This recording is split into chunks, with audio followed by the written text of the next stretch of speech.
"Listen to me," said the demon, as he placed his hand upon my head.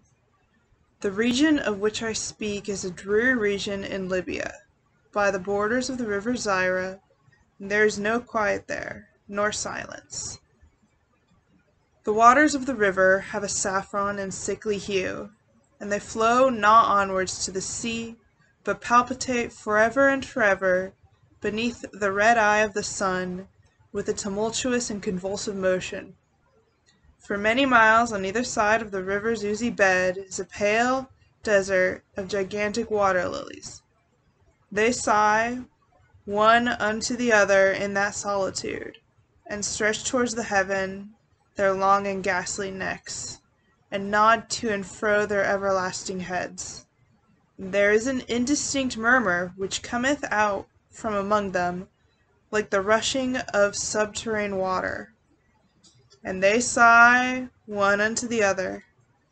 But there is a boundary to their realm, the boundary of the dark, horrible, lofty forest.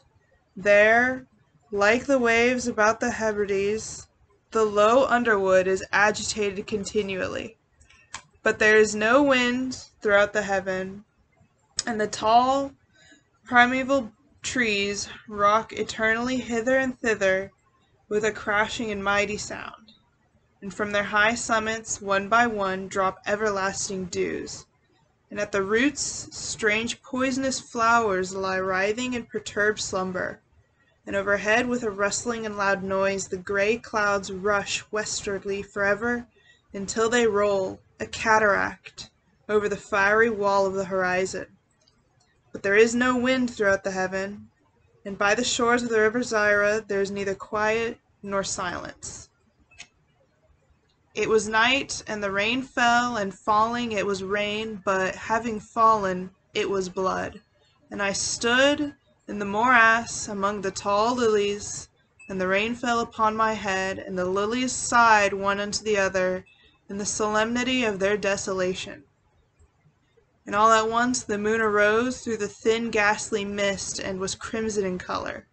And mine eyes fell upon a huge grey rock, which stood by the shore of the river, and was lighted by the light of the moon. And the rock was grey and ghastly and tall, and the rock was grey. Upon its front were characters engraven in the stone, and I walked through the morass of water lilies till I came close unto the shore, that I might read the characters upon the stone. But I could not decipher them, and I was going back into the morass, when the moon shone with a fuller red, and I turned and looked upon the rock and upon the characters, and the characters were desolation. And I looked upwards, and there stood a man on the summit of the rock, and I hid myself among the water lilies that I might discover the actions of the man. And the man was tall and stately in form, and was wrapped up from his shoulders to his feet in the toga of old Rome, and the outlines of his figure were indistinct. But his features were the features of a deity, for the mantle of the night, and of the mist, and of the moon, and of the dew, he had left uncovered the features of his face. And his brow was lofty with thought, and his eye wild with care.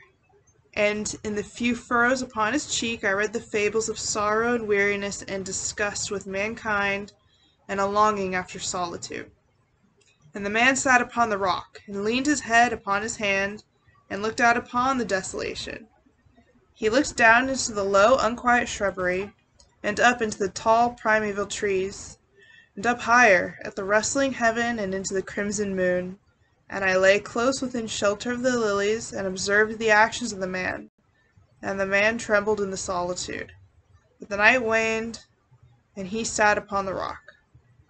And the man turned his attention from the heaven, and looked out upon the dreary river Zaira, and upon the yellow ghastly waters, and upon the pale legions of the water lilies. And the man listened to the sighs of the water lilies, and to the murmur that came up from among them. And I lay close within my covert, and observed the actions of the man. And the man trembled in the solitude, but the night waned, and he sat upon the rock. Then I went down into the recesses of the morass, and waited afar and among the wilderness of the lilies. and called unto the hippopotami which dwelt among the fens and the recesses of the morass. And the hippopotami heard my call, and came with the behemoth unto the foot of the rock, and roared loudly and fearfully beneath the moon. And I lay close within my covert, and observed the actions of the man. And the man trembled in the solitude. But the night waned, and he sat upon the rock. Then I cursed the elements with the curse of a tumult, and a frightful tempest gathered in the heaven where before there had been no wind. And the heaven became livid with the violence of the tempest, and the rain beat upon the head of the man, and the floods of the river came down. And the river was tormented into foam, and the water lilies shrieked within their beds, and the forest crumbled before the wind, and the thunder rolled, and the lightning fell, and the rock rocked to its foundation. And I lay close within my covert, and observed the actions of the man. And the man trembled in the solitude, but the night waned, and he sat upon the rock. Then I grew angry, and cursed with the curse of silence the river and the lilies, and the wind and the forest, and the heaven and the thunder, and the size of the water lilies. And they became accursed, and were still. And the moon ceased to totter up its pathway to heaven, and the thunder died away, and the lightning did not flash, and the clouds hung motionless. And the waters sunk to their level and remained, and the trees ceased to rock, and the water lilies sighed no more, and the murmur was heard no longer from among them, nor any shadow of sound throughout the vast illimitable desert. And I looked upon the characters of the rock, and they were changed, and the characters were silence.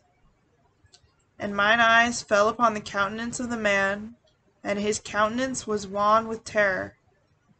And hurriedly he raised his head from his hand, and stood forth upon the rock and listened. But there was no voice throughout the vast illimitable desert. The characters upon the rock were silence, and the man shuddered and turned his face away and fled afar off in haste, so that I beheld him no more. Now, there are fine tales in the volumes of the Magi, the iron-bound melancholy volumes of the Magi. Therein, I say, are glorious histories of the heaven and of the earth, and of the mighty sea, and the genii that overruled the sea and the earth and the lofty heaven. And there is much lore, too, in the sayings which were said by the Sibyls, and holy, holy things were heard of the old by the dim leaves that trembled around Genoa. But, as Allah liveth, that fable which the demon told me as he sat by my side in the shadow of the tomb, I hold to be the most wonderful of all. And the demon made an end of his story. He fell back within the cavity of the tomb and laughed, and I could not laugh with the demon, and he cursed me because I could not laugh.